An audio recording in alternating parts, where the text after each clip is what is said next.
يا من صليت بكل الأنبياء يا من في قلبك رحمة.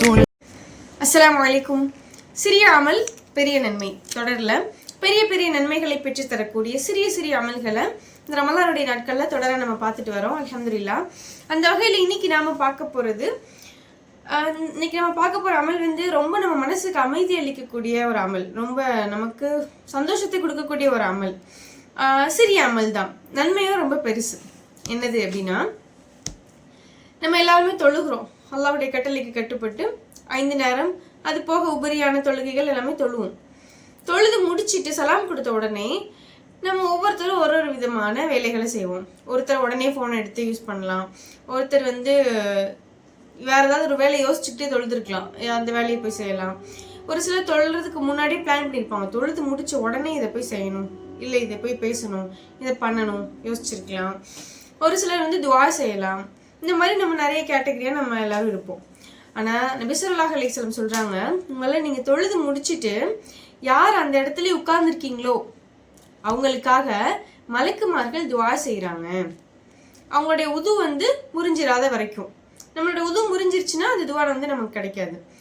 நம்ம உதுவோட அந்த இடத்துல உட்கார்ந்துருக்கிற வரைக்கும் மலக்குமார்களுடைய துஆ நமக்கு கிடைக்குமா? என்ன துஆனா, அவங்க கேட்பாங்களா மலக்குமார்கள், ஒவ்வொருத்தருக்கும் பர்சனலா, இப்போ நான் உட்காந்துருக்கேன்னு எனக்காக கேட்பாங்களே, யா அல்லாஹ் இவரை மன்னிப்பாயாக, யா அல்லாஹ் இவருக்கு அருள் புரிவாயாக.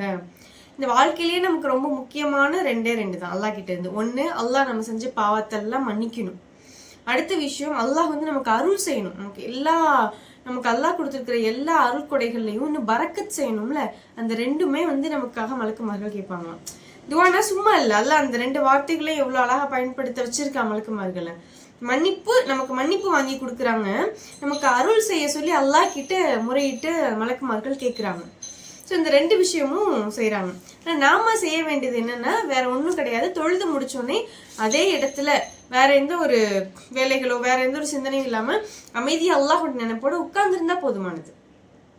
நம்ம கொஞ்சம் யோசிச்சு பார்க்கலாமே, நம்மளோட லைஃப்ல நம்ம கிட்ட யாராவது நம்ம பக்கத்துல உங்களுக்காக நான் துஆ செய்யறேன் அப்படின்னு சொல்லி நம்ம காது படக்கே நம்ம கேட்குற மாதிரியே நம்ம கண்ணு முன்னாடி யாராவது செஞ்சிருப்பாங்களா? அன்பா, பாசமா, அக்கறையா, ஈமானோட, ஒரு உறுதியான உள்ளத்தோட, யா அல்லாஹ் நீ உங்களை மன்னிச்சிரு, யா அல்லாஹ் இவங்களுக்கு அருள் புரி, அல்லாஹ் இவங்களுக்கு எல்லா விஷயத்துலையும் உங்களுக்கு நீ பரக்கத் செய்ய அல்லாஹ், அப்படி யாராவது கேட்டிருப்பாங்களா? அப்படி கேட்டிருந்தா அது எவ்வளோ சந்தோஷமா நமக்கு இருக்கும். பொதுவாக எப்படி நடக்கும்னா, எனக்காக நீங்கள் துஆ செய்யுங்க அப்படின்னு நாம பிறர்கிட்ட சொல்லுவோம், பிறர் நம்ம கிட்ட சொல்லுவாங்க. இப்போ பதில் என்னவா இருக்கும்? கண்டிப்பாக நான் துஆ செய்கிறேன், நீங்கள் கவலைப்படாதீங்க, நான் துஆ செய்கிறேன், அப்படிதான் நம்ம சொல்லுவோம். இப்போ நம்ம ஞாபகம் வச்சு அவங்களுக்காக துஆ செய்வோம். நமக்காகவும் பிறர் துஆ செஞ்சுருப்பாங்க அல்ஹம்துலில்லாஹ். ஆனால் அந்த ஸ்பாட்லேயே நம்ம என்னெல்லாம் கேட்குறோமோ அதெல்லாம் சொல்லி நமக்காக உள்ளார்ந்த ஒரு மனிதர் நம்ம கிட்ட துஆ செஞ்சுருந்தாங்கன்னா அது எவ்வளோ பெரிய விஷயமா இருக்கும் நம்மளோட லைஃப்பில். அதுதான் இங்கே நடக்குது. மனிதர்களை தாண்டி தூய்மையான அல்லாஹ்வுடைய கட்டளைக்கு எந்த ஒரு மாறும் செய்யாத மலக்குமார்கள் நமக்காக அல்லாஹ் கிட்ட பிரார்த்தனை செய்கிறாங்க. முக்கியமான 2 விஷயத்த சொல்லி, ஒன்று அல்லாஹ் இவங்களை மன்னிச்சிரு, இன்னொன்று அல்லாஹ் இவங்களுக்கு நீ அருள் செய்ய அல்லாஹ். இப்போ இவ்வளோ பெரிய நன்மை என்ன ஒரு சிறிய அமல் மூலமாக நமக்கு கிடைக்குதுன்னா, தொழுது முடிச்சுட்டு அந்த இடத்துல கொஞ்சம் நேரம் அமைதியாக அல்லாஹ்வுடைய நினைப்போட உட்கார்ந்துருந்தா போதும். இந்த சின்ன அமலுக்கு தான் இவ்வளவு பெரிய நன்மை. ரொம்ப மனசுக்கு அமைதி அளிக்கக்கூடிய ஒரு அமல் அப்படின்னு நான் சொன்னேன் இல்லையா? இப்போ அந்த இடத்துல உட்கார்ந்துருக்கும் போது நிச்சயமாகவே மனசுக்கு ஒரு அமைதி கிடைக்கும், ஒரு ஆறுதல் கிடைக்கும், ஒரு தெளிவு நமக்கு கிடைக்கும். இப்போ அல்லாஹ்வுடைய அருளும் நமக்கு கிடைக்கும். இப்போ இந்த சிறிய அமல் மூலமாக மலக்குமார்களின் துஆவை பெறக்கூடிய அந்த பெரிய நன்மையை நம்ம எல்லாரும் பெற்றுக்கணும் இன்ஷா அல்லாஹ். அடுத்த தொடரில் சந்திக்கலாம். அஸ்ஸலாமு அலைக்கும் ரஹ்மத்துல்லாஹி வபரகாத்துஹு.